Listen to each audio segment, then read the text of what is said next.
Among the men who fought on Iwo Jima, uncommon valor was a common virtue.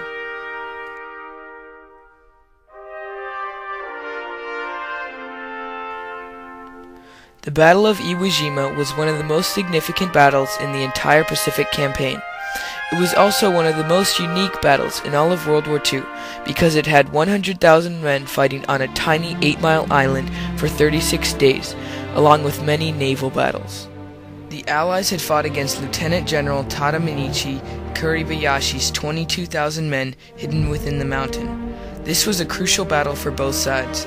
The Americans had slowly been advancing toward Japan and had previously captured Tarawa and Guadalcanal. From these battles, the Americans had learned a great deal of Japan's attack strategy and willingness to fight at all costs, having lost many ships to their kamikaze fighters. Before the actual fighting, ships and planes bombed the tiny island for approximately 6 hours, starting at 2 a.m. February 19th. 100 bombers swept over the island, killing many Japanese before the initial attack. At 8:59, the bombing stopped and the first wave was sent in. In preparation for the battle, the Japanese had built 800 pillboxes and over 11 miles of tunnels. The Americans were at a disadvantage, facing Japanese snipers, mines, and hidden turrets along the hillside. The Americans' main defense against the Japanese were flamethrowers and grenades. By using these weapons, the Americans were able to root out the Japanese from their foxholes, tunnels, and pillboxes.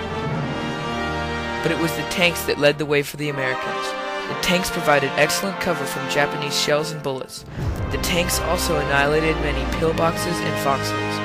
Another addition to the tank was the long-range flamethrower.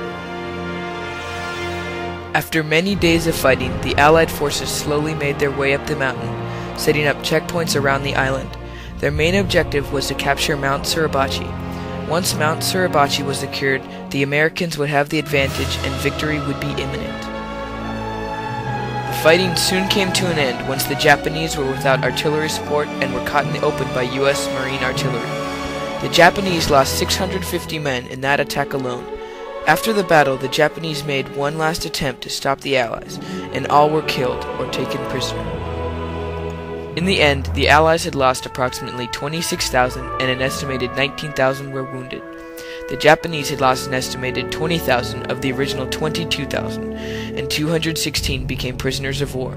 The Battle of Iwo Jima gave the Americans the momentum that helped swing the tides of war to their favor, allowing them to advance closer to Japan. This in turn positioned them to drop the atomic bombs to end World War II.